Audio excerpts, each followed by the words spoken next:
সীমানা প্রাচীর টপকে বাড়ি থেকে বের হচ্ছেন 50 এক নারী। বাড়ির চারপাশে বাঁশের বেড়া দেয়ায় প্রায় 9 মাস ধরে এমন দুর্ভোগে দিন কাটাচ্ছেন গাজীপুরের শ্রীপুরের কেওয়া পূর্বখণ্ড গ্রামের শামসুন নাহার বেগম।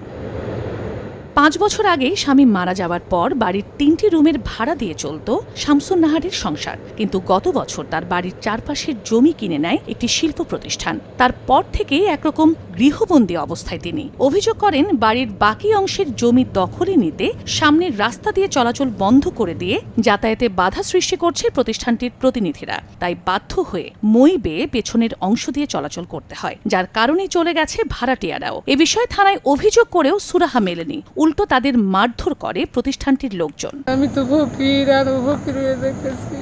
আমার বাড়ি ঘর ভাঙ্গা চুরা আমারে মাছ দূর করে লুটপাট করে লইয়া গেছে। লইয়া যাওয়ার পরে তারপরে চতুর্বামে আমার একটা বেড়া দিয়ে আটকেছে। 9 মাস ধরে আমি ময়দা উড়ানামা করি, ময়দা উঠি, ময়দা নামি।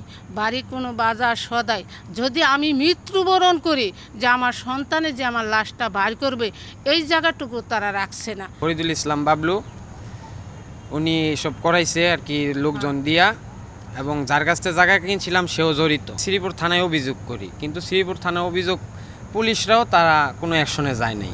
তবে সব অভিযোগ অস্বীকার করেছেন প্রতিষ্ঠানটির সংশ্লিষ্টরা। আমি যে মারধর করছি এটা সে মিথ্যা। আমার কোম্পানি বলছে আমার বাউন্ডারি করে দাও, আমি বাউন্ডারি করে দিচ্ছি, ঠিক আছে। আমি আমার যিনি হুকুম দিচ্ছে আমি ওই অনুযায়ী কাজটা করছি। স্থানীয় প্রশাসন জানিয়েছে, যেহেতু জায়গায় সীমানা প্রাচীর নির্মাণ আইনিভাবে বৈধ, তাই দুপক্ষকে দিয়ে বিষয়টি মীমাংসার চেষ্টা চলছে। যদি পূর্বতন সময়ে এটা রাস্তা হিসেবে ব্যবহার হয়ে থাকতো, তাহলে আমরা হয়তো বা রাস্তা নিজে থেকে তৈরি করে দিতে পারতাম, কিন্তু একেবারেই ব্যক্তিগত সম্পত্তির উপরে উচ্ছেদ কার্যক্রম চালানো যায় না। উনি যেন রাস্তা প্রোভাইড করেন, এটার আমরা ব্যবস্থা নেব। আশা করতেছি উনি আমাদের দ্বারা প্রভাবিত হয়ে উনি রাস্তা প্রোভাইড করবেন। 2006 সালে স্থানীয় আমজাদ হোসেনের কাছ থেকে 2 কাঠা জমি কিনে বাড়ি নির্মাণ করেছিলেন বৃদ্ধার স্বামী আমিনুল ইসলাম। বড় ছেলের বিয়ের পর এই বাড়িতেই ছোট ছেলেকে নিয়ে বাস করেন শামসুন নাহার। সময় সংবাদ, গাজীপুর।